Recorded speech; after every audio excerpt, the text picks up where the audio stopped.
पहला चैप्टर का चीज है रासायनिक समीकरण और अभिक्रिया। सुनो यहाँ रासायनिक अभिक्रिया और समीकरण। रासायनिक अभिक्रिया एवं समीकरण। रासायनिक अभिक्रिया में समीकरण।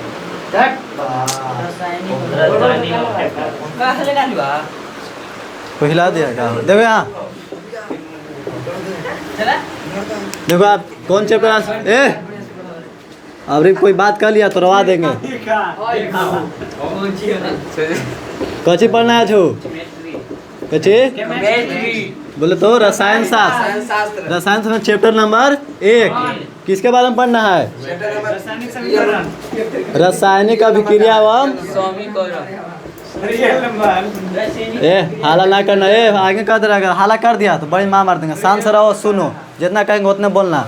अब ना बोलना है तो ना बोलना है तो उनके नहीं बोल रहे हैं ना यही बोलना थोड़ उड़ देंगे तो कहेगा कि मार रहे हैं। तो आप कितना कहेंगे नहीं बोल रहा है। एगो कह रहा था कि बाद में कहेंगे। देखो यहाँ कची केमिस्ट्री कची पढ़ना है छो केमिस्ट्री में पहला चैप्टर कची है रासायनिक अभिक्रिया एवं समीकरण। रासायनिक अभिक्रिया एवं समीकरण। तो देखते हैं कि रासायनिक अभिक्रिया कच्ची होता है। तो आपने देखा होगा अभी मैंने अभी गर्मी का दिन है देखा होगा कि दूध से दही बनता है दूध से दही और अंगूर से किशमिश बनता ना है। तो जब दूध से दही बनना या भोजन का पचना या फिर श्वास लेना ये सब कच्ची है रासायनिक है। कच्ची अभिक्रिया नहीं रासायनिक परिवर्तन है। कच्ची रासायनिक परिवर्तन। देखो पहले परिवर्तन के बारे में सोचो। रासायनिक परिवर्तन एवं भौतिक परिवर्तन। परिवर्तन कितने तरह के होते हैं? 2 तरह के, एगो रासायनिक रूप से एगो भौतिक रूप से। तो जब वैसे परिवर्तन जिसे होने के बाद पुनः वो अपने अवस्था में नहीं आ सकता है वैसा परिवर्तन जो एक बार हो गया और फिर दोबारा वो अपने अवस्था में नहीं आएगा। जैसे पहले दूध था फिर दही बन गया तो फिर दूध बनेगा? दही से दूध नहीं ना बनेगा तो नहीं बनेगा। तो पुनः अपनी अवस्था में ना आए उसे कहते हैं रासायनिक परिवर्तन। वैसी परिवर्तन जो एक बार होने के बाद पुनः अपनी अवस्था में नहीं आए उसे रासायनिक परिवर्तन। और वैसा परिवर्तन जो एक बार होने के बाद पुनः अपनी अवस्था में आ जाए उसे कहते हैं भौतिक परिवर्तन। जैसे पानी से बर्फ बनना तो फिर बर्फ पिघला तो पानी बन जाएगा? कुछ परिवर्तन हुआ नहीं। हाँ वो हो गया भौतिक परिवर्तन। पुनः अपनी अवस्था में आ जाएगा तो भौतिक परिवर्तन। और एक होता है ठोस दरो। हाँ अब देखो अब पढ़ना का चीज वो सब ऐसे बता दिए। अब परिवर्तन था ना रासायनिक हम अभी कच्चे पढ़ेंगे भौतिक परिवर्तन वाले पढ़ेंगे रासायनिक परिवर्तन। वही रासायनिक परिवर्तन जब दो के साथ मिलकर होगा ना जैसे अकेले रहेगा और या कोई साथ मिल के कुछ कार्य कर देगा और कुछ बनाएगा तो कहते हैं रासायनिक अभिक्रिया। रासायनिक परिवर्तन से बना है रासायनिक अभिक्रिया और रासायनिक समीकरण। उसी परिवर्तन को देखते हुए तो आज बात करते हैं पहले रासायनिक अभिक्रिया की। किसके बारे में आज पढ़ेंगे? रासायनिक अभिक्रिया तब पढ़ेंगे रासायनिक समीकरण। अब यहाँ देखो रासायनिक अभिक्रिया ये ध्यान दो। यहाँ पहले नंबर तो बात ना करना है जितना करें उतना सुनो। पहले किसके बारे में पढ़ेंगे? रासायनिक अभिक्रिया क्या है?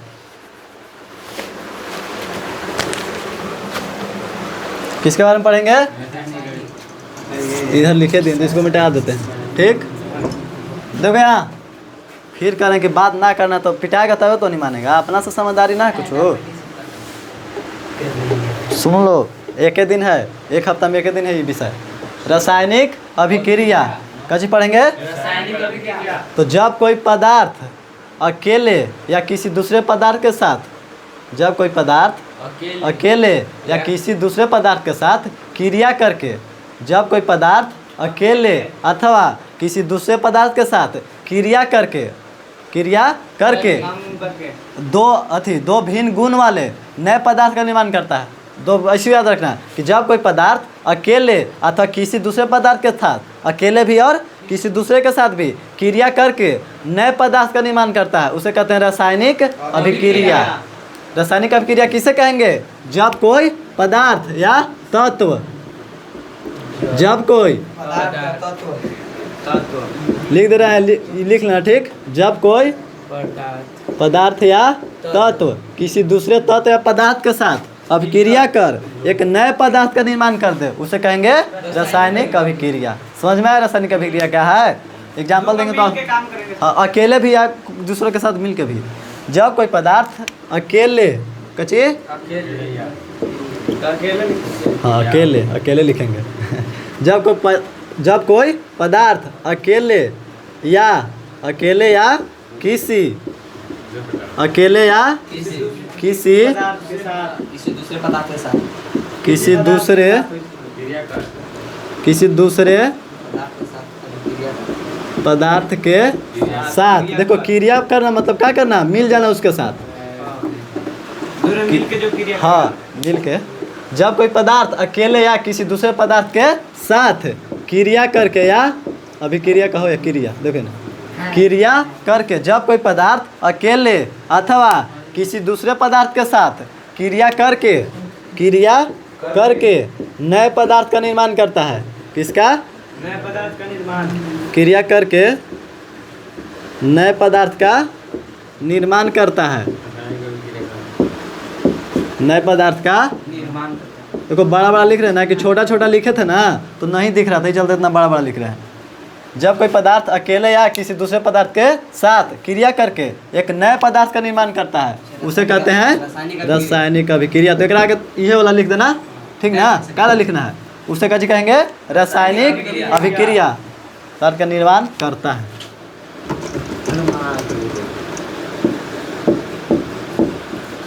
निर्माण करता है तो उसे कहेंगे रासायनिक अभिक्रिया। रासायनिक अभिक्रिया क्या है पूछेगा क्वेश्चन, पूछा भी है कि रासायनिक अभिक्रिया क्या है। तो जब कोई पदार्थ अकेले या किसी दूसरे पदार्थ के साथ क्रिया करके एगो नया पदार्थ बना दे उसे रासायनिक अभिक्रिया कहते हैं। कब रहेगा ना कि अकेले या किसी दूसरे पदार्थ के साथ क्रिया करके दो भिन्न गुणधर्म वाले, मतलब देखो ना एग्जाम्पल लेते हैं जैसे यह Mg कची Mg मतलब कची मैग्नीशियम, Mg मतलब मैग्नीशियम, Mg प्लस O2 मतलब ऑक्सीजन, कची ऑक्सीजन दूगो और मिल के बनाएगा कची MgO मतलब मैग्नीशियम ऑक्साइड, मैग्नीशियम ऑक्साइड याद रखना। Mg मतलब मैग्नीशियम, Mg मतलब मैग्नीशियम बड़ा एम ना होगा शुरू में हो है शुरू में बड़ा एम तो क्या समझो कचिए Mg प्लस O2 कची बना रहा है MgO। तो दूगो पदार्थ मिला एगो नया पदार्थ बनाया तो कहेंगे कि रासायनिक अभिक्रिया हुआ है। लेकिन इसको ऐसे नहीं लिखते हैं। देखो कहाँ गया, पहले कची लिखाएगा, पहले वाक कहेगा, पहले कची रहेगा वाक कि मैग्नीशियम को ऑक्सीजन की उपस्थिति में क्रिया कराने पर मैग्नीशियम ऑक्साइड बनाता है। तो कची हो गया है वो वाक हो गया। हाँ कची हो गया वाक मैग्नीशियम ऑक्सीजन की उपस्थिति में क्रिया करके कची बनाता है मैग्नीशियम ऑक्साइड। देखो कची मतलब दोनों मिल के काम हाँ करता है। मैग्नीशियम देखो इन्हें कची मैग्नीशियम ऑक्सीजन के साथ क्रिया करके किसके साथ ऑक्सीजन के साथ क्रिया करके कची बना रहा है मैग्नीशियम ऑक्साइड, मैग्नीशियम। इतना समझ में आ रहा है? दोनों मिल के एक पदार्थ का निर्माण हो रहा है। देखो इन्हें मैग्नीशियम, अरे मार देंगे यहाँ देखो ना तो का है हाल है पागल आदमी। ढंग से बैठो, लूर लक्षण ना है पागल आदमी। कह रहे हैं कि देखो ध्यान से, इतना बता रहे हैं। देखो बाबू कह रहे तो ना सुना रहा है ना है, थोड़े कुंचेंगे तब सुनेगा। चुपचाप नहीं देखो या सुनो, सुनेंगे आज बता रहे हैं, कल सुनेंगे, ना सुना तो कल रवाएंगे तो उनके ना विषय रहेगा तब वो सुनेंगे। जैसे तो उनके लक्षण है ना, कहीं सुन के कहीं मारेंगे। देखो यहाँ जहिना ना याद करके तहिना सुन। देखो ना कच्ची बताए, अब बस ना करो। देखो ना बात छोटी में बस कर लेना। देखो यहाँ सुनो, कच्ची पढ़ा रहे थे रासायनिक अभिक्रिया। कच्ची रासायनिक अभिक्रिया क्या है? जब कोई पदार्थ अकेले या किसी दूसरे पदार्थ के साथ क्रिया करके एगो नया पदार्थ बना दे ओकरा कहेंगे रासायनिक अभिक्रिया। क्वेश्चन कहा देगा ना, जैसे एगो कहानी कहेगा, कहानी या वाक्य कह रहा है ना कि मैग्नीशियम ऑक्सीजन के साथ क्रिया करके मैग्नीशियम ऑक्साइड बना रहा है। मैग्नीशियम ऑक्सीजन की उपस्थिति में क्रिया करके कच्ची बना रहा है मैग्नीशियम ऑक्साइड। तो कहा वाक्य हमेरा कच्ची बना दिए समीकरण के रूप में। बाढ़ का वाक्य था ना हम मैग्नीशियम ऑक्साइड जब Mg मिलेगा ना ऑक्साइड बनता है ऑक्सीजन जब ऑक्साइड हो गया नहीं इन दोनों क्रिया का जैसे देखो ये है कार्बन कच्ची देखो ना देखो ये कार्बन है ऑक्सीजन मिलेगा ना तो कच्ची बनाएगा कार्बन डाइऑक्साइड बनाएगा CO2 कार्बन ऑक्साइड। तो वैसे सब मिलता ना जब मैग्नीशियम ऑक्सीजन मिलेगा तो मैग्नीशियम ऑक्साइड बनाएगा। मैग्नीशियम का- जब मिलेगा तब ऑक्साइड बना देगा। ऑक्सीजन के साथ मिलेगा तब ऑक्सीजन जहाँ मिलेगा ऑक्साइड देखो अच्छा पूरा अभी टेंशन ना लो बताएंगे अभी आगे बहुत है। देखो जितना बता रहे रासायनिक अभिक्रिया समझ में आया। रासायनिक परिवर्तन वाला को यदि हम कच्ची करेगा मिल के रासायनिक अभिक्रिया में सब कच्ची पढ़ेंगे रासायनिक परिवर्तन के बारे में ठीक ना। भौतिक परिवर्तन इसमें नहीं आएगा। रासायनिक अभिक्रिया का अति परिभाषा याद हुआ हाँ अब कह रहा था ना गो वाक्य कहा कच्ची वाक्य कहा कि मैग्नीशियम वाक्य नहीं लिख रहे हैं कि बड़ा हो जाएगी शब्द नहीं लिखे वाक्य कह रहा था ना कि मैग्नीशियम ऑक्सीजन की उपस्थिति में क्रिया करके मैग्नीशियम ऑक्साइड बना रहा है तो उसको हम ऐसे लिख दिए तो इसको कच्ची हो गया समीकरण के रूप में। ये कच्ची के रूप में है समीकरण के रूप में। आप देखो मैग्नीशियम की जगह Mg लिख सकते हैं हैं ऑक्सीजन की जगह O2 तो कच्ची बनाएगा बारह का छोड़ के लिख दे रहे हैं आप।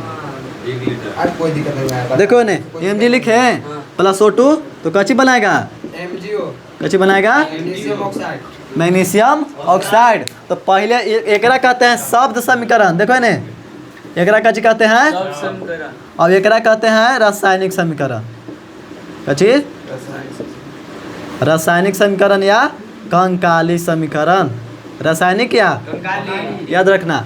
यदि शब्द के रूप में रहेगा यदि किसी वाक्य को हम शब्द के रूप में कहते हैं तो ओकरा कहते हैं शब्द समीकरण कच्ची कहते हैं बताएंगे रासायनिक समीकरण क्या है आगे बताएंगे। अब जब शब्द समीकरण को हम उनके सूत्रों के द्वारा लिख देते हैं देखो मैग्नीशियम का सूत्र Mg सूत्र या संकेत ऑक्सीजन का O2 और मैग्नीशियम ऑक्साइड का MgO। तो जब रासायनिक अभिक्रिया में उनके शब्दों के जगह रासायनिक अभिक्रिया में अब देखो आगे थोड़ा सा बताते हैं। रासायनिक अभिक्रिया में जब बायां साइड वाला कहा जाता है अभिकारक कैसे कहा जाता है इसको अभिकारक इसको कहा जाता है उत्पाद या प्रतिफल। रासायनिक अभिक्रिया में जो भाग लेता है ओकरा कहते हैं अभिकारक कैसे कहते हैं देखो बता दे रहे हैं पहले यानी दोनों अभिकारक हो जाएगा। हाँ और जो ना का अभिकारक एवं उत्पाद या प्रतिफल उत्पाद या प्रतिफल देखो ये कच्ची समझो। रासायनिक समीकरण में बायां साइड वाला को कहा जाता है अभिकारक और दायां साइड वाला को उत्पाद या प्रतिफल उत्पाद या तो के कहीं में भाग लिया ऑक्सीजन मैग्नीशियम ऑक्सीजन भाग लिया है तो मैग्नीशियम ऑक्सीजन कच्ची है अभिकारक मैग्नीशियम ऑक्सीजन कच्ची हो जाएगा मैग्नीशियम ऑक्सीजन अभिकारक और प्रतिफल के रूप में कच्ची हो जाएगा MgO कच्ची। इतना समझ में आया अभिकारक क्या होता है इसका परिभाषा भी लिखा देंगे कि अभिकारक किसे कहते हैं। तो जब रासायनिक अभिक्रिया में भाग लेने वाले पदार्थ को रासायनिक अभिक्रिया में जो पदार्थ भाग लेता है ओरा कहते हैं अभिकारक कैसे कहते हैं अभिकारक। और रासायनिक अभिक्रिया में भाग लेने के बाद जिस पदार्थ का निर्माण होता है ओरा कहते हैं उत्पाद या प्रतिफल। ज़्यादा भार है ये आसान है ना। पहले देखो कि रासायनिक अभिक्रिया क्या है। जब कोई पदार्थ अकेले या किसी दूसरे पदार्थ के साथ क्रिया करके एक नए पदार्थ का निर्माण कर दे उसे कहते हैं रासायनिक अभिक्रिया। रासायनिक अभिक्रिया में जो भाग लेगा ओरा कहेंगे अभिकारक। रासायनिक अभिक्रिया में जो भाग ले रहा है ओरा कहेंगे अभिकारक। और रासायनिक अभिक्रिया में भाग लेने के बाद जिस पदार्थ का निर्माण होगा उसे कहते हैं उत्पाद या प्रतिफल। समझ में आया भुला गया ना भुला जाएगा तो बड़ी मार मारेंगे इतना बोल रहे हैं। तो देखो यहाँ तक ठीक है। अब देखो अभिकारक और उत्पाद जब रासायनिक अभिक्रिया में देखो ये रासायनिक अभिक्रिया है हाँ वो याद हो गया। अब आगे बढ़ रहे हैं। जब रासायनिक अभिक्रिया में अभिकारक को जब रासायनिक अभिक्रिया में अभिकारक एवं उत्पाद को उनके सूत्रों के द्वारा लिखते हैं। जब रासायनिक अभिक्रिया में अभिकारक एवं उत्पाद, यह अभिकारक ये उत्पाद। जब रासायनिक अभिक्रिया में अभिकारक एवं उत्पाद को उनके सूत्रों या संकेतों के द्वारा लिख देते हैं, उसे कहते हैं रासायनिक समीकरण। रासायनिक क्या? कंकाली समीकरण। इतना याद रहेगा। जब वह बस रासायनिक समीकरण में जब हम अभिकारक एवं उत्पाद को उनके सूत्रों या संकेतों के द्वारा लिख देंगे तो क्या कहेंगे? रासायनिक समीकरण। रासायनिक समीकरण। और शब्द समीकरण किसे कहेंगे? शब्द समीकरण क्या है? जब रासायनिक अभिक्रिया में अभिकारक एवं उत्पाद को शब्द के रूप में लिख देंगे। जब रासायनिक अभिक्रिया में अभिकारक एवं उत्पाद को शब्द के रूप में लिखेंगे तो क्या कहेंगे? शब्द समीकरण। और जब रासायनिक अभिक्रिया में अभिकारक एवं उत्पाद को सूत्र या संकेत के द्वारा लिखेंगे तो क्या कहेंगे? रासायनिक समीकरण। रासायनिक समीकरण को ही कंकाली समीकरण कहा जाता है। इतना लिखो, आगे लिखवा रहे हैं। एक बार देख लो, बढ़िया से उतार लो, स्क्रीनशॉट ले लो आपका ऑनलाइन वाला है। रासायनिक अभिक्रिया समझ में आया? अब देखो कि कब हम जानेंगे कि रासायनिक अभिक्रिया हुआ है, तब रासायनिक समीकरण बताएंगे। पहले ही बता दिए थोड़ा सा। देखो हम कब जानेंगे कि रासायनिक अभिक्रिया हुआ है, इसे कुछ पता चलेगा ना? रासायनिक अभिक्रिया हुआ है या नहीं हुआ? देखो यहाँ रासायनिक अभिक्रिया हुआ है या नहीं। देखो यहाँ हम कब जानेंगे कि रासायनिक अभिक्रिया हुआ है या नहीं। क्वेश्चन पूछेगा कि हम कैसे बताएंगे कि रासायनिक अभिक्रिया हुआ है। देखिए यहाँ जब रासायनिक अभिक्रिया होगा ना तो उसके अवस्था में परिवर्तन होगा। कच्ची में पहले एगो एग्जाम्पल देते हैं तब बताएंगे। देखिए अवस्था क्या होता है बताते हैं। पहले एगो एग्जाम्पल लेते हैं। CaO, देखो कैल्शियम ऑक्साइड। कैल्शियम ऑक्साइड इसको कहा जाता है बिना बुझा हुआ चूना। कच कहा जाता है, इसको लिख लेना, याद कर लेना। ये क्वेश्चन, हाँ ये आपको ऑब्जेक्टिव में क्वेश्चन पूछता है। बिना बुझा हुआ चूना, बिना बुझा हुआ चूना प्लस H2। H2 माने H2O मतलब जल। ये क्या चीज है? जल। ये क्या चीज है? बिना बुझा हुआ चूना। जब इन दोनों क्रिया करेगा ना तो बनाएगा H2O। बोलो देखो Ca*OH के होल टोवाइज प्लस दे देगा उष्मा। कैसे देगा? उष्मा। क्या है कि जब सूखल चूना पानी में डालेगा ना तो खदखदाता है, तो वह कैसे निकलता है? उष्मा निकलता है। तो जब हम बिना बुझा हुआ चूना को जल में डालेंगे, ऐसे रहेगा। कहता ना है कि बिना बुझा हुआ चूना को जब जल में डाला जाता है, देखो पहले इसको लिखने का था। ठीक है, जैसे वो बिना बुझा हुआ चूना ऊपर नीचे लिखे दिए। तो देखो ये हो गया शब्द समीकरण। कच्चे हो गया शब्द। अभी कच्चे हो गया रासायनिक। और रासायनिक, हाँ कंकाली कब रहेगा? जब ये असंतुलित रहेगा। असंतुलित संतुलित बात बताएंगे। यहाँ देखो पहले एक कचेंगे कैल्शियम हाइड्रोक्साइड। देखो ना कैल्शियम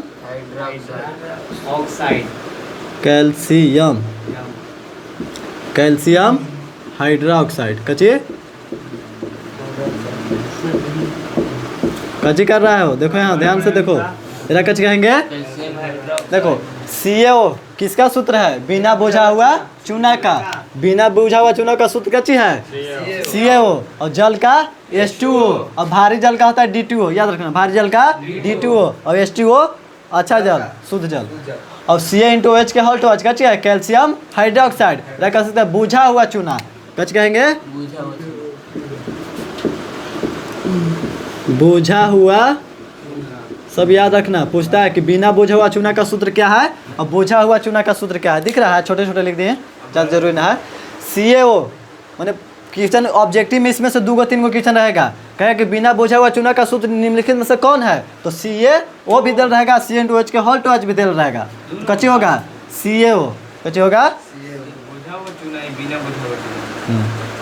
और जब ये सब काम हो जाएगा ना तो 2-3 दिन के बाद बन जाता है CaCO3। 2-3 दिन के बाद जब पोताई होता है, जैसे पानी और चूना मिलाए हैं, तुरंत लाइट नहीं आता है। जब पानी चूना मिला दिए और जब पेंट कर दिए तो 2-3 दिन बाद चमकने लगता है। ओकरे कहते हैं CaCO3 यानी संगमरमर। कैल्शियम का क्लोराइड, कैल्शियम छोड़ो देखो संगमरमर याद रखें कच्ची संगमरमर संगमरमर का सूत्र कच्ची है CaCO3 याद रखना। ये क्वेश्चन पूछता है, बहुत बार पूछा है कि CaCO3 संगमरमर का सूत्र क्या है CaCO3 संगमरमर का सूत्र CaCO3। अब बिना बोझा हुआ चूना का सूत्र CaO अब बोझा हुआ चूना का सूत्र देखो बिना बोझा बोझेगा कब जब ओकरा में पानी मिला देंगे। देखिए इसमें पानी है, जब पानी मिल जाएगा तो बुझ जाएगा, और पानी नहीं मिला रहेगा तो बिना बोझा मैंने सूखल रहेगा। CaOH के होल टू वाइज बोलना है, कैसे पढ़ना है whole two wise CaOH into two ना CaOH के होल टू वाइज ना उसमें नहीं। हम बता रहे बोझा हुआ चूना का या कैल्शियम हाइड्रोक्साइड का सूत्र कच्ची है CaOH के होल टू वाइज। जब पानी मिल जाएगा तो बुझ जाएगा, और पानी नहीं मिलेगा तो सूखल रहेगा। तो सूखा चूना या बिना बोझा हुआ चूना कच्ची कहते हैं CaO कैल्शियम ऑक्साइड कितना मनी लिखे हो कैल्शियम ऑक्साइड। देखो इतना समझ में आ रहा है, इससे क्वेश्चन 2 गो रहेगा ऑब्जेक्टिव में, मैंने रहता है मैंने कम से कम 1 गो तो पक्का रहेगा। इसमें 3 चीज़ याद रखना है, सूखल चूना यानी कि बिना बोझा हुआ चूना का सूत्र कच्ची CaO का रासायनिक नाम कैल्शियम ऑक्साइड CO का रासायनिक नाम कैल्शियम ऑक्साइड या बिना बुझा हुआ चूना या सूखल चूना। अब देखो बुझल चूना यानी कि भिंजल चूना यानी कि CaOH के होल टू वाइज CaOH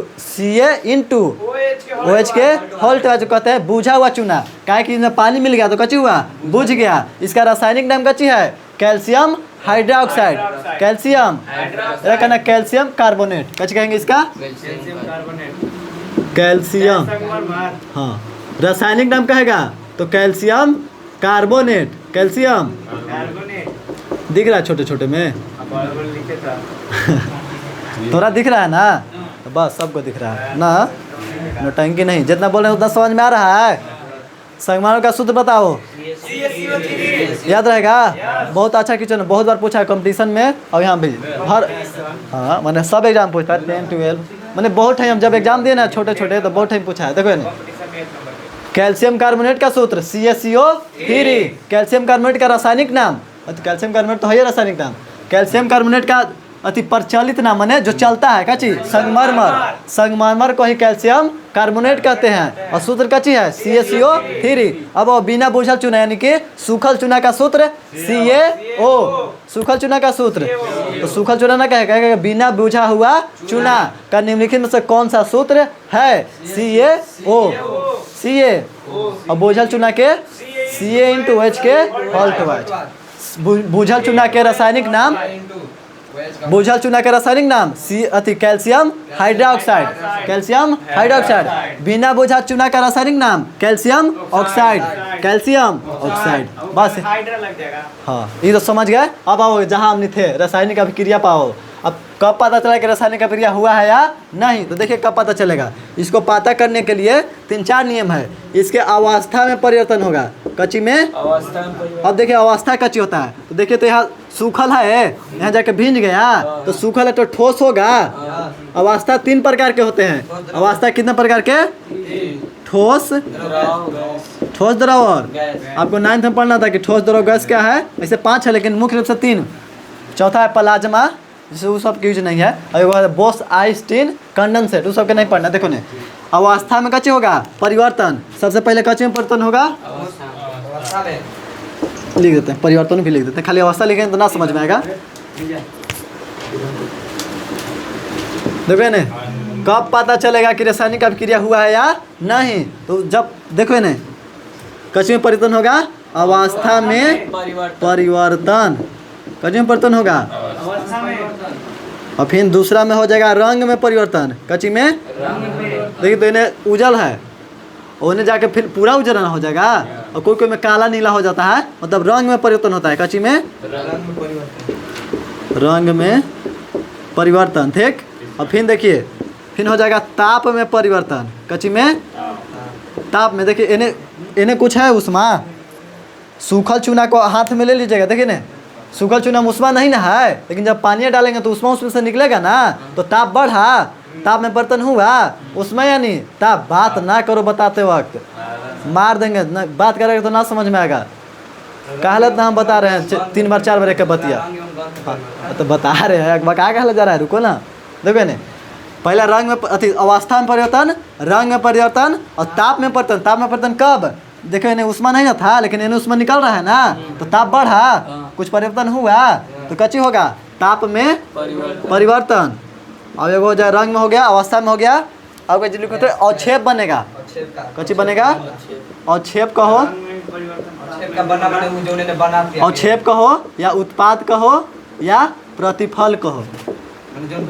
हाँ बना उस साइड, हाँ प्रतिफल का बनना। देखो इन्हें दिख रहा है नीचे ना। आओ कच्ची होगा गैस का निकलना, कच्ची का गैस का निकलना।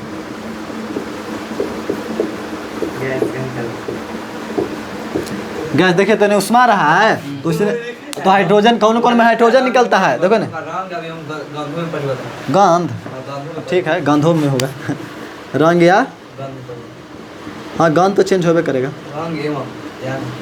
रंग या एवं। अच्छा चलो ना रंग तन तन याद रही, ये उतना जरूरी ना है, ये क्वेश्चन ना पूछता है। रंग एवं गंध परिवर्तन इतना समझ में आया। हम कैसे जानेंगे कि रासायनिक अभिक्रिया हुआ है? तो जब देखिएगा ना, देखिए यहाँ देखिए CaO2 का होल टॉच है, मतलब CaO प्लस H2 यानी बुझा हुआ अथी बिना बुझा हुआ चूना प्लस जल। तो देखिए ना ठोस है, उन जाके द्रव बना दे रहा है। तो जब अवस्था में परिवर्तन हुआ ठोस से द्रव बना तो पहले अवस्था में परिवर्तन होगा, फिर रंग एवं गंध में। तो जब आओ समीकरण देंगे ना ऐसे 3-4 उदाहरण, तो कोई में देखिए जैसे लोहा है जंग, लोहा देखिए लोहा है, तो जब लोहा में जंग लगता है, लोहा में जब जंग लगता है तो उसको रंग में परिवर्तन होता है। तो लोहा का जंग लगना वह एक रासायनिक परिवर्तन है, कच्ची है रासायनिक परिवर्तन। चांदी देखिए चांदी उजला रहता है, लेकिन जब कब काला हो जाता है ढेर दिन बाद, तो जो चांदी पर काला परत चढ़ता है तो रंग में परिवर्तन हुआ, तो वह रासायनिक अभिक्रिया कच्ची है। उदाहरण तो अति चांदी में जग अति चांदी पर काली परत चढ़ना, लोहा में जंग लगना, रंग में परिवर्तन हुआ, अवस्था में परिवर्तन हुआ यहाँ। और फिर देखो ताप में परिवर्तन, इसमें उष्मा का निर्माण हुआ, उष्मा बढ़ेगा तो ताप बढ़ेगा ना, उसमें कहीं ताप कहते हैं। फिर अवक्षेप का बनना, देखिए इन्हें दो को क्रिया किया, इन्हें जब बना ना एक कहते हैं अवक्षेप, उत्पाद या प्रतिफल कहते हैं। अरे बाबू गोड़ उड़ मोड़ के तनी ढंग से बैठो, पढ़े आल है, बार बार के समझा रहे हैं। तोरा मने अलगे से काट उठ दे पड़ता है पागल आदमी। देखो मारेंगे तो पता चलेगा चिकिया से ऐसा। अरे सुनो, हम सुनेंगे फिर तोहनी से, हम अभी हमार सुन लो फिर तोहनी से हम सुनेंगे। इतना जितना बोले समझ में आया कुछ हो, ये ज़्यादा भार नहीं है, ज़्यादा जरूरी नहीं है। देखो गैस का निकलना, तो इन्हें हाइड्रोजन कब निकलता है, नाइट्रोजन कब निकलता है। जब क्रिया करेगा ना तो हाइड्रोजन नाइट्रोजन सब गैस निकलता है। आगे आप उदाहरण देंगे तो समझा देंगे। बस इतना याद रखना कि हम कैसे जानेंगे कि रासायनिक अभिक्रिया हुआ है। अवस्था में परिवर्तन होगा, रंग में परिवर्तन होगा, गंध में परिवर्तन होगा, ताप में परिवर्तन होगा, अवक्षेप बनेगा और गैस निकलेगा। इसको लिख लो। नहीं अभी तक रासायनिक अभिक्रिया खाली बताया है। अब देखिए खड़िया का चीज जो आपको CaCO3 बताया ना, CaCO3 संगमरमर का सूत्र। तो संगमरमर को ही कच कहा जाता है, खड़िया संगमरमर। नहीं तक नहीं पता था, क्वेश्चन देखे ना तो क्वेश्चन पूछ लिया था, संगमरमर का सूत्र नहीं पूछा है, क्वेश्चन का पूछा है कि खड़िया का सूत्र बताए। तो खड़िया को ही संगमरमर कहा जाता है, संगमरमर खड़िया को ही संगमरमर कहा जाता है। तो खड़िया का सूत्र या संगमरमर का सूत्र CaCO3। और काली चूना तो आपको सूखल चूना बताए थे, बिना बोझा हुआ चूना। तो बिना बोझा हुआ चूना को अरे तो इतना मार मारे, इतना मारे मारे पागल आदमी। हम कच्ची यहाँ कर रहे हैं, तो कच्ची तो वो नहीं कर रहा है। यहाँ से यार दीदा कहूँ गया ना तो दीदवा फोड़ देंगे। देखो यहाँ संगमरमर को नाम कच्ची है गो खड़िया। क्वेश्चन पूछा है, कहते ना कि सब पूछता है, ये चलते बता रहे हैं। संगमरमर ना कह के खड़िया कर दिया, बहुत बार संगमरमर पूछ दिया, बहुत बार संगमरमर पूछे थक गया। तो एक बार नाम कौन से खोज आप कहा कच्ची खड़िया, संगमरमर को ही खड़िया कहा जाता है। तो खड़िया का सूत्र CaCO3। और काली चूना मतलब बिना बोझा हुआ चूना, CaO कैल्शियम ऑक्साइड, इसको क्या कहा जाता है? बिना बोझा हुआ चूना। और बोझल चूना के Ca/OH के हॉल्ट वाइज, Ca/OH के हाँ हॉल्ट वाइज। अब आओ रासायनिक अभिक्रिया हो गया। अब आइए रासायनिक समीकरण। कच्ची में रासायनिक समीकरण, अभी तक कच्ची पढ़ा, रासायनिक अभिक्रिया, अभी तक कच्ची पढ़ा। एक वोल्ट वाच करते हैं। 2 के हॉल्ट वाइज नीचे रखा मतलब हाँ उस साइड रहेगा तब इधर कोस्ट रहेगा और उधर रहेगा तब हॉल्ट वाइज कहेंगे। स्क्वायर, अरे बस उसको हॉल्ट वाइज पढ़ना। देखो अभी ने अभी तक कच्ची पढ़ा रासायनिक अभिक्रिया। अब पढ़ेंगे रासायनिक समीकरण। रासायनिक नहीं रासायनिक, रासायनिक समीकरण कच्ची पढ़ना है। रासायनिक समीकरण, इसके बारे में शुरू में आपको बता दिए थे कि जब रासायनिक अभिक्रिया में, जब रासायनिक, पहले बताओ कि रासायनिक अभिक्रिया क्या है? रासायनिक अभिक्रिया क्या है? जब एक पदार्थ का निर्माण होता है, दो पदार्थ मिलकर एक पदार्थ का निर्माण होता है। अब देखो जब एक पदार्थ किसी दूसरे पदार्थ के साथ मिलकर एक नए पदार्थ का निर्माण करता है उसे कहते हैं रासायनिक अभिक्रिया। और रासायनिक अभिक्रिया में भाग लेने वाला पदार्थ को अभिकारक, माने जौन जौन पदार्थ मिलकर क्रिया करेगा ओकरा अभिकारक, और जौन अभिक्रिया के बाद जो बनेगा उसे कहेंगे उत्पाद या प्रतिफल। अब देखिए रासायनिक समीकरण कच्ची रासायनिक समीकरण देखो ने हाँ अवक्षेप उत्पाद या प्रतिफल। तो पहले हमरा वही लिखवा देने का था, पहले वही लिखो। छोड़ो पहले देखो रासायनिक समीकरण देखो ना, डायरेक्ट देखो मेन ही है, मेन यही है रासायनिक अभिक्रिया। छोड़ो ना उधर ना ध्यान दो, इधर देखो ना मेन 2 चीज़ है। ए गोलू बाबू बाबू बड़ी मार देंगे हो, देखा इधर अभी मेन चीज़ 2 है रासायनिक अभिक्रिया और रासायनिक समीकरण। रासायनिक अभिक्रिया बता दिए कि जब एक पदार्थ किसी दूसरे पदार्थ के साथ क्रिया करके एक नया पदार्थ का निर्माण करता है। जब कोई पदार्थ अकेले या किसी दूसरे पदार्थ के साथ मिलकर नया पदार्थ बना देगा ओकरा कहेंगे रासायनिक अभिक्रिया। अब देते हैं रासायनिक समीकरण। जब रासायनिक अभिक्रिया में अभिकारक एवं उत्पाद को, अभिकारक एवं उत्पाद को, जब लिख दे रहे हैं, लिख लेना। जब रासायनिक अभिक्रिया में, जब रासायनिक अभिक्रिया में, इधर उधर ध्यान ना दो बाबू, यहाँ बोर्ड पर देखो हम बता रहे हैं। तो जब रासायनिक अभिक्रिया में, जितना बोल रहा था सुनो, जब रासायनिक अभिक्रिया में अरे में नहीं में बकरी है तो नहीं पागल के में कर रहा हो। अरे ठीक है मजाक चले लेकिन लिमिट भर, ठीक, लिमिट ना पार कर। वीडियो को नहीं चले कोई दिक्कत नहीं है, ये सब करे रह जाएगा। देखो ना यही सब करने आते हैं, नहीं सुना है? जब रासायनिक अभिक्रिया में अभिकारक एवं, देखो ना जब रासायनिक अभिक्रिया में अभिकारक, जब रासायनिक अभिक्रिया में अभिकारक एवं उत्पाद को, अभिकारक एवं उत्पाद को उनके जब रासायनिक अभिक्रिया में अभिकारक एवं उत्पाद को उनके सूत्रों के द्वारा लिखा जाता है। अभिकारक एवं उत्पाद को उनके सूत्रों के द्वारा लिखा जाता है। उनके सूत्र या संकेतों कहो, सूत्रों के द्वारा लिखा जाता है। जब रसायन ये पूछता है क्वेश्चन, बहुत बार पूछा है कि रासायनिक समीकरण क्या है, रासायनिक समीकरण क्या है। तो रासायनिक समीकरण हाँ बस क्या है या किसे कहते हैं। हाँ अभी तक नहीं समझ में तुमका है। हाँ उत्पाद एवं रसायन, जब रासायनिक अभिक्रिया में अभिकारक एवं उत्पाद को उनके सूत्रों के द्वारा हम लिख देते हैं। हाँ उनके सूत्रों के द्वारा लिखा जाता है। देखो ने जब रासायनिक अभिक्रिया में बात ना करो भाई, कई बार बोले दोनों के। जब रासायनिक अभिक्रिया में जे बात करे ओके डायरेक्ट मारा बात में ये पागल आदमी है ना खिलवाड़ी करो, काहे ना सुन रहा है तो नहीं पिटाएगा तब सुनेगा। हम बोल रहे हैं सुनो सुनो। रेट डालेगा था ये सब जानवर के मार के समझाया जाता है, जैसे भैंस चरा जाएगा तो मार के होने के लिए ज्यादा पता है, ऐसे ना सुनता है होनी। तो तोनी आदमी ना है। तो देखो यहाँ बस खाली दीदा यहाँ रखो, दीदा इधर उधर नहीं देखो। यहाँ आँख इधर आना चाहिए, अगर इधर उधर देख लिए तुमको आँख निकाल देंगे। देखो यहाँ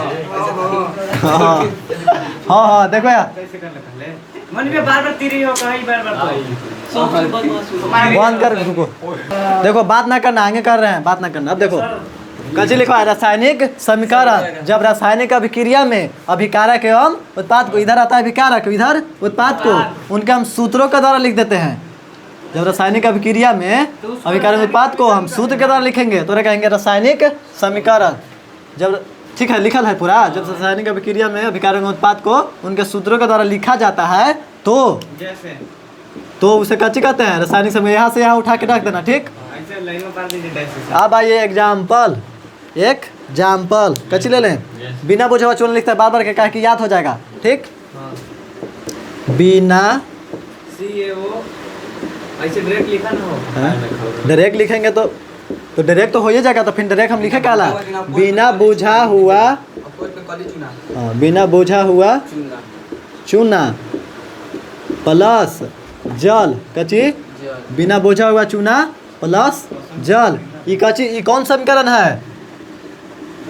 शब्द समीकरण, शब्द या संक्षेप शब्द वही ना बन गया। शब्द। देखो कब को पूछ देता है कि शब्द समीकरण क्या है, तो जब रासायनिक अभिक्रिया में हम किसी वाक्य को, जैसे ऐसे बोलता है, देखो कैसे बोलता है वाक्य, देखो सुनो ना हमारे बतिया पहले सुनो। कहता ना है क्वेश्चन से वाक्य दिया है कि जब बिना बोझा हुआ चूना को हम जल के साथ अभिक्रिया कराते हैं तो कैल्शियम अति बोझा हुआ चूना प्लस ऊष्मा मिलता है। तो ये हो गया वाक्य, कच्ची हो गया वाक्य। तो उसी वाक्य को हम कच्चे के रूप में लिखे हैं, शब्द के रूप में, यानी संक्षेप यानी कि छोटा रूप में लिखे हैं। जब हम किसी वाक्य को, जब किसी वाक्य को शब्द यानी संक्षेप रूप में लिखते हैं तो उसे कहते हैं शब्द समीकरण। कच्ची कहेंगे क्वेश्चन आएगा आपके पास कि शब्द समीकरण क्या है। तो जब रासायनिक अभिक्रिया को, शब्द के रूप में लिखते हैं, जब रासायनिक अभिक्रिया में वाक्यों को हम शब्द या संक्षेप में रूप में लिखते हैं, शब्द या संक्षेप के रूप में लिखते हैं, हाँ। सब समीकरण कहते हैं। उसे शब्द समीकरण कहते हैं। इसको लिखाने का जरूरी है, मेन आपको रासायनिक समीकरण है, इसे याद रखना। तो शब्द समीकरण कब रहेगा? जब रासायनिक अभिक्रिया में अभिकारक एवं उत्पाद शब्द के रूप में रहेगा तो शब्द समीकरण, और सूत्र के रूप में रहेगा तो रासायनिक समीकरण। और रासायनिक समीकरण होता है दो प्रकार के, एगो संतुलित एगो असंतुलित। अब आइए बिना बोझा हुआ चूना प्लस जल, तेने कच्ची बनेगा बोझा हुआ चूना, इन्हें कच्ची बनेगा बुझा हुआ चूना। देखो लिख दे रहे हैं, याद कर लेना, बार बार के लिखने का मतलब कि याद हो जाएगा।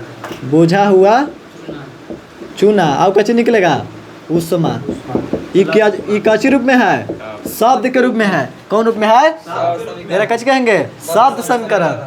अब देखो जब हम इसको सूत्र के द्वारा लिख देंगे ना तब बनेगा रासायनिक समीकरण। रासायनिक समीकरण कब बनेगा? जब सूत्र, तो बिना बोझा हुआ चूना का सूत्र होता है CaO और जल का सूत्र H2O, और मिलकर कच्ची बनाएगा Ca इंटू OH के होल्ट वाइज प्लस ऊष्मा। ऊष्मा को उसमें रह दो, ठीक। तो ये पहले था शब्द के रूप में, हम लिख दिए सूत्र के रूप में। जब सूत्र के रूप में लिख दिए तो कच्ची हो गया, कच्ची हो गया रासायनिक समीकरण। बस इतना तो याद रखना, ज़्यादा भार है नहीं ना, तो याद कर लेगा ना। क्वेश्चन ये है, मेन यही है आपको, रासायनिक अभिक्रिया और रासायनिक समीकरण। तो रासायनिक समीकरण क्या है? जब हम रासायनिक अभिक्रिया में अभिकारक एवं उत्पाद को उनके अति सूत्रों के द्वारा लिखते हैं उसे कहते हैं रासायनिक समीकरण। याद रहेगा रासायनिक समीकरण। और रासायनिक समीकरण में अब देखो अभिकारक एवं उत्पाद क्या होता है, नहीं ना लिखा है। ये अभिकारक होगा वो, समझ में आ गया ना कि अभिकारक अच्छी है। अभी बार बार कह रहा है कि अभिकारक उत्पाद, अभिकारक उत्पाद बार बार क्या रहा है। अब देखो अभिकारक क्या है और उत्पाद क्या है। बोला होगा अभिकारक बराबर में होगा उत्पाद। तो रासायनिक अभिक्रिया में भाग लेने वाले पदार्थ को कहते हैं अभिकारक। देखो यानी दोनों भाग ले रहा है, जब रासायनिक अभिक्रिया में जो पदार्थ क्रिया करता है या भाग लेता है, वो कहते हैं अभिकारक। और भाग लेने के बाद जो बनता है, मतलब जिस पदार्थ का निर्माण करता है, उसे कहते हैं उत्पाद। लिखवा दे, लिख देते हैं। रासायनिक अभिक्रिया में भाग लेने वाले, रासायनिक या रासायनिक अभिक्रिया, हाँ रासायनिक अभिक्रिया में भाग लेने वाले रासायनिक अभिक्रिया हैं? नहीं, रासायनिक अभिक्रिया में भाग लेने वाले पदार्थ या क्रिया करने वाले पदार्थ। रासायनिक अभिक्रिया में जो पदार्थ भाग लेता है, जो पदार्थ या तत्व कहो या यौगिक कहो, जो पदार्थ तत्व या यौगिक जो पदार्थ भाग लेता है, कची भाग लेता है या क्रिया करता है, भाग लेता है या क्रिया करता है, उसे कच कहते हैं अभिकारक। उत्पाद, देखो एक कच कहते हैं, उत्पाद कहो या उत्पाद में अभिकारक या अवक्षेप कहो या प्रतिफल कहो, याद रहेगा। तो ये कच्ची हो गया। जब रासायनिक अभिक्रिया में जो पदार्थ भाग लेता है या क्रिया करता है, उसे कहते हैं अभिकारक, उसे कैसे कहेंगे अभिकारक। और जब रासायनिक अभिक्रिया में क्रिया करने या भाग लेने के बाद जो पदार्थ का निर्माण होता है, रासायनिक अभिक्रिया में भाग लेने क्रिया करने के बाद जिस पदार्थ का निर्माण होता है, उसे कैसे कहेंगे, उसे अवक्षेप। याद हुआ? हम 4 और 5 बार यही ला बोल रहे हैं कि तोहनी के याद हो जाए कैसू, घर जाकर उतना ना मेहनत करना पड़ेगा कि घर तो नहीं पढ़ता है, ठीक ना। ध्यान कम से कम घर नहीं पढ़ता तो यहाँ कम से कम सुन लो, खाली बस ध्यान खाली यहाँ रखो ना, बस इधर उधर ना तको, खिलाड़ी अपना में लड़ो नहीं। उत्पाद या, अब देखो इसको भी लिख देते हैं, लिख लेना तो नहीं, बढ़िया से लिख देते हैं। देखो उत्पाद या अवक्षेप या प्रतिफल। जब रासायनिक अभिक्रिया में, रासायनिक अभिक्रिया में देख यहाँ ऐसे कर देगा, ऐसे ऐसे लिख देते हैं। एग्जाम्पल भी दे देगा, ये वाला एग्जाम्पल लिख लो। सी ए देखो, जैसे देखो यहाँ ये समीकरण है, तो इधर वाला कच्ची हो जाएगा अभिकारक, CaO ये कच्ची हो गया अभिकारक, ठीक। अब उत्पाद में कच्ची हो जाएगा, ये वाला हो जाएगा उत्पाद। अब देखो जब रासायनिक अभिक्रिया में, रासायनिक अभिक्रिया में क्रिया करने के बाद या भाग लेने के बाद जिस नया पदार्थ का निर्माण होता है, उसे कहते हैं अवक्षेप या प्रतिफल। रासायनिक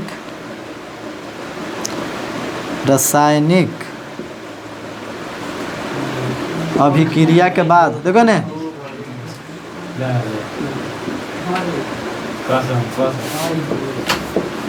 ए बाबू, रासायनिक अभिक्रिया के बाद जिस पदार्थ का निर्माण होता है, अरे कई बात तो नहीं कहे कहीं था कि भाई अब लाठी से बात होगा, ठीक ना। बोले तो नहीं था कि कह रहे कि खिलाड़ी ना करो, आपस में ना बात करो, ना लड़ो, तब फिर वही बात कर रहा है, मैंने बिना थोड़ा कोई चांस ना है। यार देखो ना, अब लिखना शुरू करो, अब नहीं कुछ बताना। देखो उत्पाद या अवक्षेप, रासायनिक अभिक्रिया के बाद जिस पदार्थ का निर्माण होता है उसे ही कहते हैं अवक्षेप। हाँ अब लिखो, जितना समझाना तो समझा दिए। रासायनिक अभिक्रिया के बाद जिस पदार्थ का निर्माण होता है, लिख लेंगे अवक्षेप कहते हैं, उसे अवक्षेप कहते हैं। जैसे ये कच्ची हो जाएगा CaOH, ये कच्ची हो गया बुझा हुआ चूना, और ये कच्ची हो गया बिना बुझा चूना। बिना बुझल चूना को काली चूना भी कहा जाता है। और संगमरमर 2-3 दिन बाद संगमरमर बनाएगा तो संगमरमर का सूत्र CaCO3 या फिर खड़िया, संगमरमर को ही खड़िया कहा जाता है। बिहार बोर्ड दिमाग लगा दिया था, संगमरमर पूछी थक गया था, ये चलते खड़िया पूछने लगा। उतार लो जल्दी, देख लो बढ़िया से। और कुछ अभी देखना, आप संतुलित करना है रासायनिक समीकरण। देख रासायनिक अभिक्रिया पढ़ा दिए, रासायनिक समीकरण ने बता दिए। और जब अभी तक हमने पढ़े ना, जैसे देखो यहाँ देखो C+O2 कैसे बनेगा, CO2 बनेगा। तो देखियो तो एने कार्बन क्या गो है, एगो है, हाँ यहाँ एगो है, यहाँ ऑक्सीजन 2 गो, यहाँ ऑक्सीजन 2 गो, ये तो बात वैसी हो गया। अब देखो दोनों का बराबर है ना, लेकिन यहाँ देखो Mg+O2 कैसे बनाएगा, MgO बनाएगा, MgO वो देखो यहाँ Mg मन मैग्नीशियम क्या गो है एगो, यहाँ मैग्नीशियम क्या गो एगो और यहाँ ऑक्सीजन क्या गो है, लेकिन यहाँ क्या गो है एगो, तो इधर दो गो इधर एगो, ये सब बराबर है ना, मतलब इसका तीर के देखो ना, तीर के बाएं ओर और तीर के दाएं ओर, इसका मतलब क्या चाहिए यहाँ बराबर है, जब बराबर है तो इन्हें दो गो है तो इधर क्या गो रहना चाहिए दो गो, तो जब अति बराबर नहीं ना है तो बराबर नहीं रहेगा, इसी को कहा जाता है कंकाली समीकरण। कची कंकाली समीकरण कंकाली या असंतुलित, असंतुलित मतलब कची बराबर नहीं है, मतलब जितना इधर अभिकारक का वो अवश्य बराबर नहीं रहेगा तो हाँ उसे कहेंगे असंतुलित समीकरण, और जब बराबर रहेगा तो संतुलित समीकरण। बस बराबर नहीं रहेगा, कंकाली या असंतुलित को ही कंकाली कहा जाता है। कंकाली छोड़ो ना, हटाओ, चलो असंतुलित याद रहेगा। जब अभिकारक में तत्वों के परमाणु के संख्या एक है, परमाणु के संख्या एवं उत्पाद में परमाणु के संख्या बराबर नहीं रहेगा, और कहेंगे असंतुलित समीकरण। तो बराबर नहीं ना है, पहला भी होगा, आई संतुलित हो गया, अभी असंतुलित। तो जब भी समीकरण असंतुलित रहता है ना तो असंतुलित रूप में नहीं छोड़ा जाता है, उसको संतुलित किया जाता है। काहे किया जाता है, काहे कि हमको एगो आप 9th पढ़े होंगे द्रव्यमान संरक्षण का नियम, न तो द्रव्यमान का निर्माण किया जाता है और न ही नष्ट किया जाता है। क्वेश्चन ऑब्जेक्टिव में भी आएगा कि न तो द्रव्यमान का निर्माण किया जाता है और न ही द्रव्यमान का नष्ट किया जाता है। ये क्या है, द्रव्यमान संरक्षण का नियम। तो हमको द्रव्यमान संरक्षण के नियम को पालन करने के लिए रासायनिक समीकरण को संतुलित करना पड़ता है। क्वेश्चन पूछा है बहुत बार, देखो बार बार हम कह रहे हैं क्वेश्चन पूछा है, मतलब पूछा है। एगो कहे रासायनिक समीकरण क्या है, रासायनिक अभिक्रिया क्या है, और फिर इन्होंने बताया खड़िया का सूत्र CaCO3, बिना बोझा वाचुना का सूत्र CaO, बोझा वाचुना का सूत्र Ca के होल ट्वाइस, बिना बोझा वाचुना को कैल्शियम ऑक्साइड कहते हैं रासायनिक नाम, और बोझा वाचुना को कैल्शियम हाइड्रोक्साइड, और अति संगमरमर को कैल्शियम कार्बोनेट या खड़िया या संगमरमर। अब देखो यहाँ हमने कहा थे रासायनिक समीकरण को संतुलित और असंतुलित, तो असंतुलित का बोला पूछता है कि असंतुलित का परिभाषा दे। असंतुलित मतलब नहीं समझ में आ रहा है कि एने जितना है उतना उधर नहीं है, तो कैसे रहेगा असंतुलित। अभिकारक में परमाणु के संख्या एवं उत्पाद में परमाणु की संख्या बराबर ना हो तो कौन समीकरण, असंतुलित। इतना समझ में आया। हाँ भाई, क्वेश्चन पूछता है ना कि रासायनिक संतुलित रासायनिक समीकरण क्या है। बाबू बात ना करो, का है ऐसा शरीर रह के ढमला जा रहा है। देखो यहाँ इधर हट गया, का हो कैसे कर रहा है। देखो यहाँ आओ, क्वेश्चन आपको पूछेगा। देखो क्वेश्चन पूछा है, एक बार ना सुना कि ना बतियाओ तो हाँ था काट देंगे, नहीं काट रहे तो देखो यहाँ। अरे यहाँ देखो ना, बैल आदमी तो नहीं, अब आदमी नहीं, अब बैल कहेंगे तो नहीं, बैले लिए ना, खाली थुराए को जगह तब समझेगा। अरे इतना समझ में आया जितना बोले से। अब ना करो, कर रहे तो फिर हुए बतिया, ये हो कर रहे थे को शुरू हो जा रहा है। पागल है तो नहीं। देखो क्वेश्चन पूछेगा कि संतुलित रासायनिक समीकरण क्या है। अरे असंतुलित जितना बोल रहे पहले सुनो ना, फिर अब पूछेगा तो नहीं, ठीक, बीच में ना बोलना, आलतू फालतू ना बोलना, चुपचाप यहाँ देखो, हम बतला के बाद फिर पूछेंगे तो नहीं से, ठीक। अब यहाँ क्वेश्चन पूछेगा कि संतुलित रासायनिक समीकरण क्या है, या फिर रासायनिक समीकरण को संतुलित करना क्यों आवश्यक है। ये क्वेश्चन बहुत बार पूछा है कि संतुलित रासायनिक समीकरण क्या है और रासायनिक समीकरण को संतुलित करना क्यों आवश्यक है।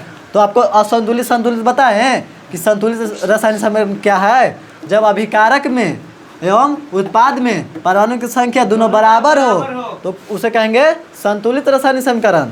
कचिए, जब बराबर ना हो तो असंतुलित। अब देखो संतुलित रासायनिक समीकरण क्या है। कचिए, संतुलित कौन समीकरण, फिर बतिया लगा हो। संतुलित ऊपर दिख रहा है ना, संतुलित रासायनिक, देखो ना, संतुलित रासायनिक समीकरण।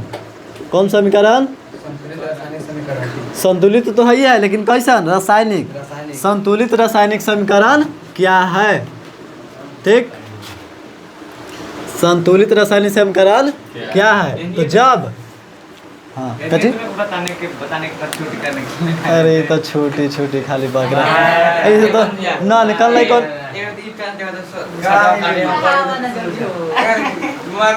तूने नानकन है, नानकन ऐसे कर रहा है छोटी छोटी है। देखो यहाँ समझदार आदमी ना तो नहीं है।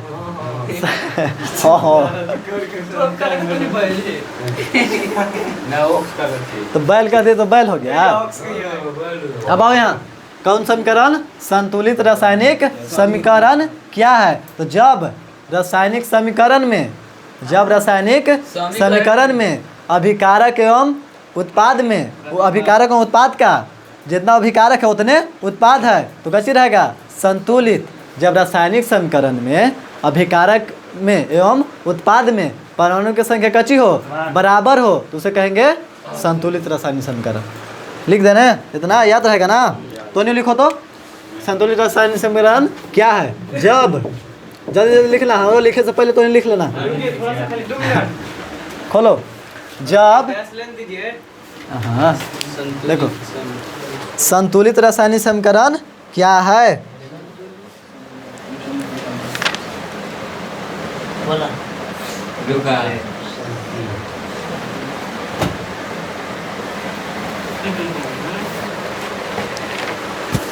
संतुलित रासायनिक समीकरण क्या है? जब समीकरण में,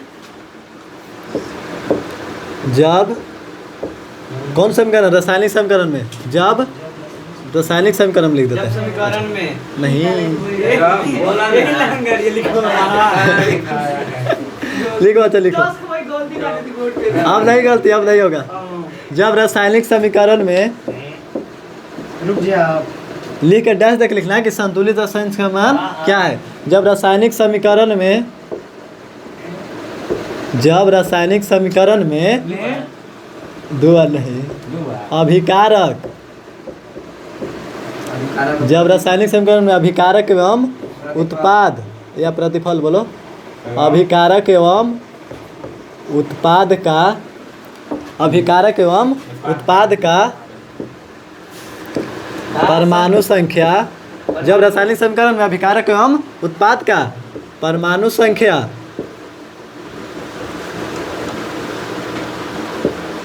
उत्पाद के तत्वों के परमाणु संख्या लिखना। अभिकारक एवं उत्पाद का, उत्पाद के तत्वों का परमाणु संख्या, अब बस वो ठीक है, वो तत्वों का काट दो, ठीक नहीं ना लिखा है? तत्वों का परमाणु संख्या समान हो या बराबर हो।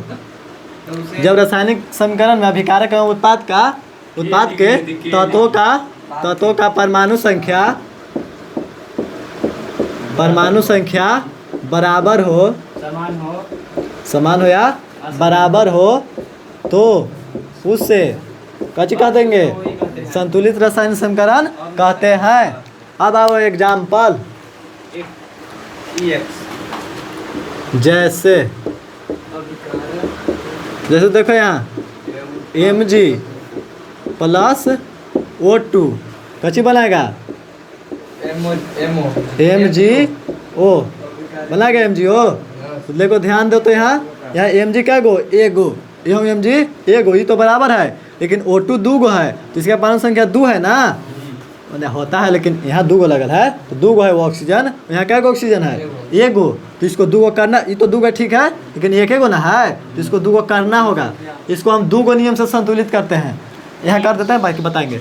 यहाँ देखिए 2 रखेंगे तो 2 ऑक्सीजन हो जाएगा, यहाँ मतलब एकरो लिए और एकरो लिए है। देखो यहाँ समझो ध्यान से, जब यहाँ 2 रखे ना, तो 2 Mg के लिए भी है और ऑक्सीजन के लिए भी है, तो 2 हो गया, 2 गो मैग्नीशियम हो गया और 2 गो कच्चे हो गया ऑक्सीजन। लेकिन इधर देखो तो एक गो है, जब वहाँ 2 रखे तो ये गड़बड़ा गया ना, ये खिसिया गया कि वहाँ 2 गो है, यहाँ हम एक गो है, 2 कैसे हो गए? तो एक 2 गो कर देते हैं। कैसे बताते हैं आगे, समझ लो। उदाहरण देना था संतुलित रासायनिक समीकरण के ना, हमको उदाहरण लिखना है संतुलित रासायनिक समीकरण के। तो पहले जो लिखे तो असंतुलित था, इसको संतुलित किए। अब सिखाते हैं कि कैसे संतुलित करना है। संतुलित करने के लिए दो गो विधि है। एगो अनुमान विधि, जैसे अपने सम रख दिए ना, ये हो गया अनुमान विधि। एक होता है बीजगणितीय विधि, यानी सूत्र के द्वारा। सूत्र के द्वारा नहीं करना है, सबसे बढ़िया है अनुमान विधि। बताते हैं दोनों विधि बताएंगे। देखो 2 गो मैग्नीशियम यहाँ है, यहाँ 2 गो मैग्नीशियम है, ऑक्सीजन 2 गो है, यहाँ ऑक्सीजन 1 गो लोग रहा है, यहाँ है मतलब एकरो लिए है, समझे दया? एकरो लिए और एकरो लिए, ठीक। जैसे यहाँ कोष्ट रहता है, जैसे यदि कोष्ट दे देंगे तो होगा एकरो लिए, बस कोष्टवा खाली नहीं दिया ना, अच्छा नहीं लगता है, खराब लगता है। देखो ना, ठीक ठीक है, रुक ना बताते हैं अब कि क्वेश्चन ये तो पूछबे करेगा कि संतुलित रासायनिक समीकरण क्या है, और फिर पूछ देता ना है कि रासायनिक समीकरण को जैसे हम संतुलित किए हैं तो कहता है कि काहेला संतुलित किए।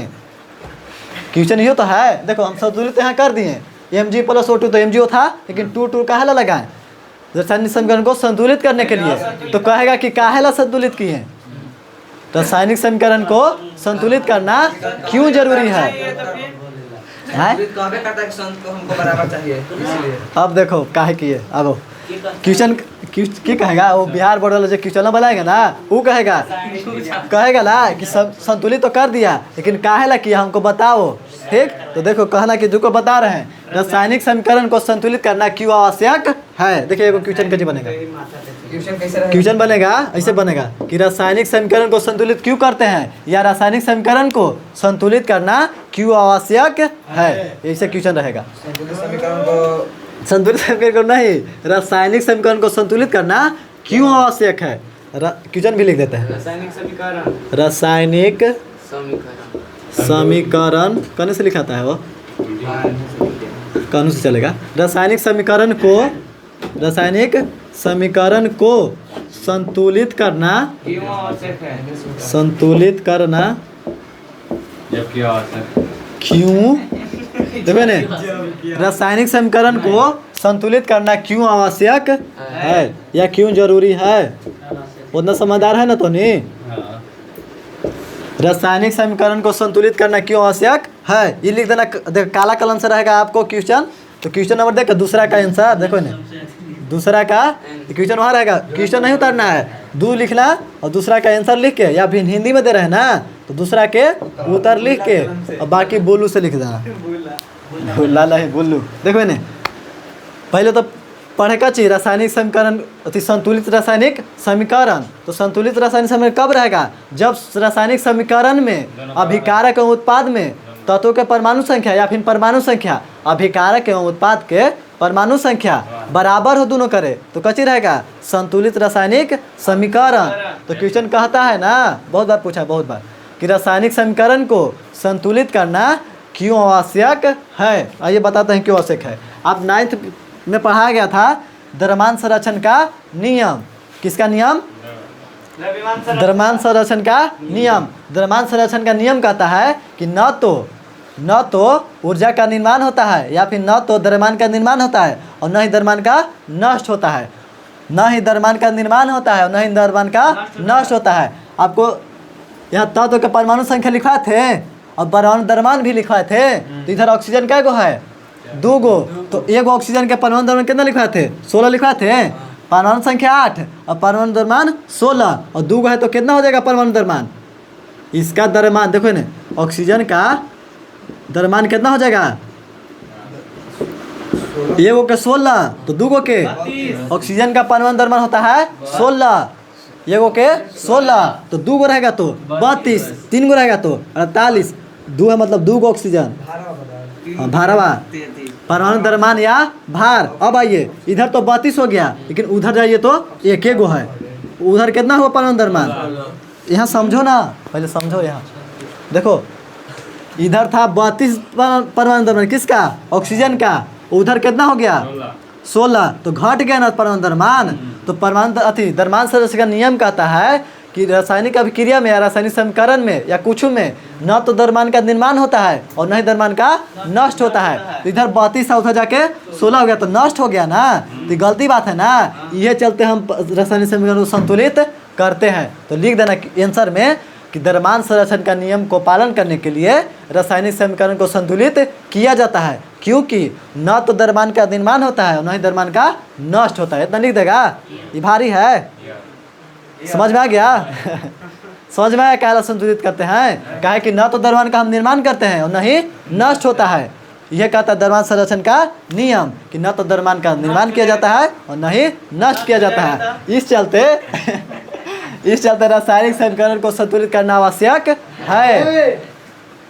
समझे थे यहाँ? मिटा दो इसको ना, अब जरा आंसर लिख दें, इसको समझा दिए, मिटा देते हैं इसको।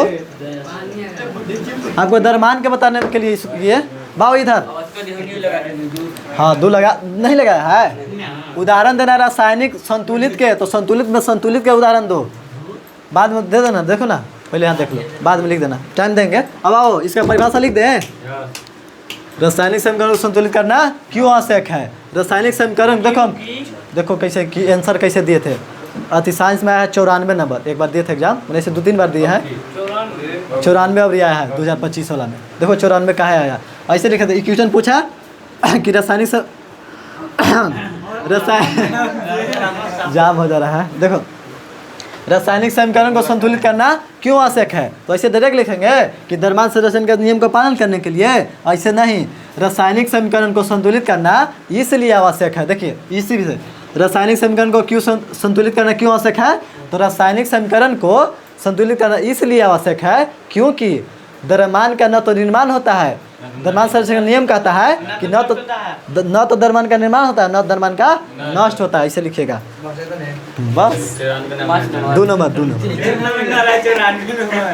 इतना 94 नंबर आएगा पागल।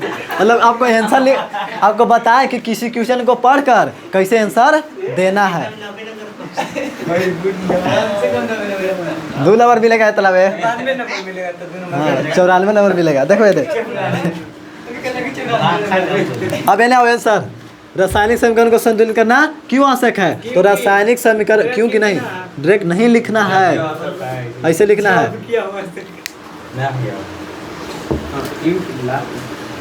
दे लो जल्दी, बस इतना बता के छुट्टी का। अरे हाँ, रासायनिक समीकरण को देखो ने, रासायनिक समीकरण को संतुलित करना। ऐसी आप सब क्वेश्चन का ऐसे आंसर देना क्वेश्चन के अनुसार। हाँ क्यों कहेगा तब नहीं, जैसे क्वेश्चन पूछेगा उसके हिसाब से आंसर देना। ये कह रहे ना कि रासायनिक समीकरण को संतुलित करना क्यों आवश्यक है, वैसे कहेंगे कि रासायनिक समीकरण को संतुलित करना इसलिए आवश्यक है क्योंकि, आइए रासायनिक समीकरण को संतुलित करना, संतुलित डिजिटल बोर्ड रहता तो दम लिखल रहता धड़ा धड़ा। रासायनिक समीकरण को संतुलित करना, कौन से चुरा के लाने का कहा हो अब देखो रासायनिक समीकरण को संतुलित करना इसलिए आवश्यक है। 2 रुपया सब्सक्राइबर तो उतना है, 250 तो है। अच्छा जो वीडियो देख रहा है लाइक सब्सक्राइब शेयर करना, ठीक ना? वीडियो तो नहीं देखता है वो, पहला बार हटा देता है। बढ़िया आदमी, यहाँ पढ़ लिया तो हटाइए देगा, देखेगा ना। वॉच टाइम बढ़ेगा तब ना मोनेटाइज होगा, कम से कम 1000 चाहिए। रासायनिक समीकरण को संतुलित करना इसलिए आवश्यक है, इसलिए देखो कुछ दिक्कत होगा ना, यदि कोई वीडियो देख कर सीख रहा है, कहूँ डाउट होगा तो कमेंट कर देना, ठीक? या कुछ और क्वेश्चन भी पूछना है तो लिख देना घर आकर। क्लास कितना का परचेज कर दो? क्लास कहाँ परचेज, क्लास तो फ्री में चल रहा है। तो देखो ना 5 रुपये में तो क्लास चल रहा था। रासायनिक समीकरण को संतुलित करना इसलिए आवश्यक, लिख रहा है ना, हम बोल बस लिख ले जाओ, हम भी लिख रहे हैं तुम भी लिखो। पानी आ गया तो घर में पानी आ रहा है, तू हो एकदम बैल आदमी का है, घर में पानी आ रहा है, होशियार आदमी बोल परिया भी जा रहा है एकदम, और खोरवा के तोरे शरीर है। रासायनिक समीकरण को संतुलित करना, हाँ तो समझा तो दिए, आप एक समझाए, ये चलते लिखवा रहे हैं। हाँ रासायनिक समीकरण को संतुलित करना इसलिए आवश्यक है क्योंकि द्रव्यमान संरक्षण का नियम कहता है, क्योंकि द्रव्यमान संरक्षण देखो द्रव्यमान कची भार संरक्षण मतलब बचाना, क्योंकि द्रव्यमान संरक्षण का नियम कहता है, द्रव्यमान संरक्षण का नियम संतुलित रासायनिक समीकरण नियम कहता है कि क्योंकि द्रव्यमान संरक्षण का नियम कहता है कि न तो द्रव्यमान का निर्माण किया जाता है, न तो द्रव्यमान का निर्माण किया जा सकता है,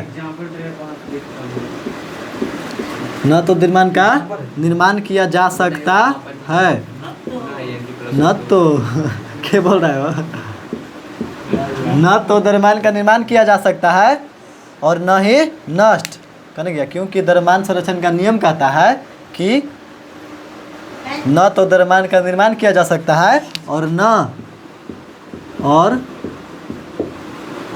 ही हटे ना, के पागल आदमी है हम हट जाएंगे तो लिख लेगा बौड़ा है तुम है, और न ही नष्ट, क्योंकि द्रव्यमान संरक्षण का नियम कहता है कि न तो द्रव्यमान का निर्माण किया जा सकता है और न ही नष्ट, इसी नियम को पालन करने के लिए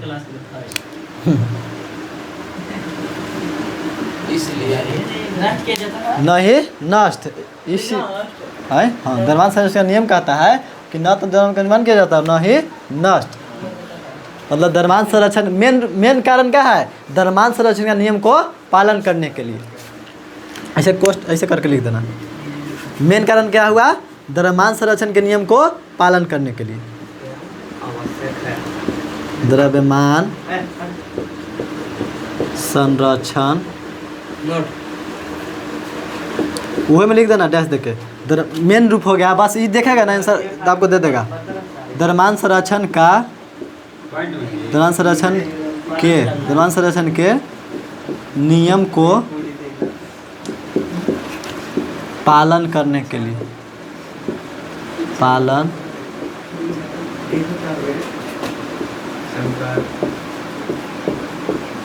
द्रव्यमान संरक्षण के नियम को पालन करने के लिए रासायनिक समीकरण को संतुलित किया जाता है।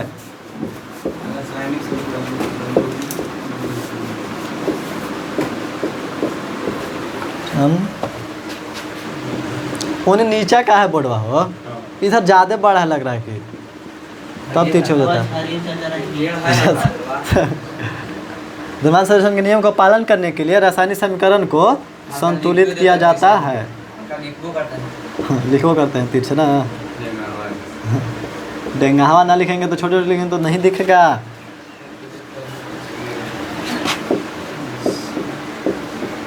जितना लिखा है इतना ना लिखना है, यदि या तो इसको नहीं याद है तो बस इतना खाली लिख दो। हाँ इतना लिख देगा ना तो मिल जाएगा आपको दोनों में से कोई है। हाँ दोनों लिखेगा तो अच्छा रहेगा। ऐसे हम बैठा के लिखे थे, ये चलता आपको कहें जितना क्वेश्चन फिजिक्स में दिए थे ना आंसर, पूछा था कि अति दर्पण क्या, अति दर्पण पूछा था 6 नंबर के क्वेश्चन पूछा था कि अति दृष्टि दोष क्या है, दर्पण क्या है मतलब दर्पण सूत्र। फिर भी ठीक है लाइन करने दो तब वो लोग रहा। इतना समझ में आया, अब रहने दें हैं। देखो कच्ची कल में आज नहीं, अच्छा ठीक है। देखो कच्ची पढ़ना है आपको, संतुलित करने के लिए नहीं ना बताया कैसे किए से, ये तो अनुमान से न बताएं। तो ये 2 विधि कल बता देंगे। कौन कौन विधि, रासायनिक समीकरण को कितने नियम से संतुलित कर सकते हैं, 2 नियम से। कौन कौन नियम से, पहला अनुमान विधि, कौन विधि, अनुमान विधि नहीं अनुमान विधि, और दूसरा में बीजगणितीय विधि, बीज। तो कल इतना पढ़ा देंगे का, मेरा बात दूसरा विषय। देखिए आपको मेन चीज आप सीखने के लिए रहिए गया कच्ची, रासायनिक समीकरण को संतुलित करने के नियम। रासायनिक समीकरण को संतुलित करने के कितने नियम हैं, 2। पहला में अनुमान विधि, मतलब अपना मने रख के संतुलित कर दीजिए। एगो गणितीय विधि यानी सूत्र के सहायता से। ये दोनों विधि कल बता देंगे, ठीक है। इतना उतार लिया, जो ऑनलाइन है वो स्क्रीनशॉट ले लो, चाहे वीडियो रोक के उतार लो।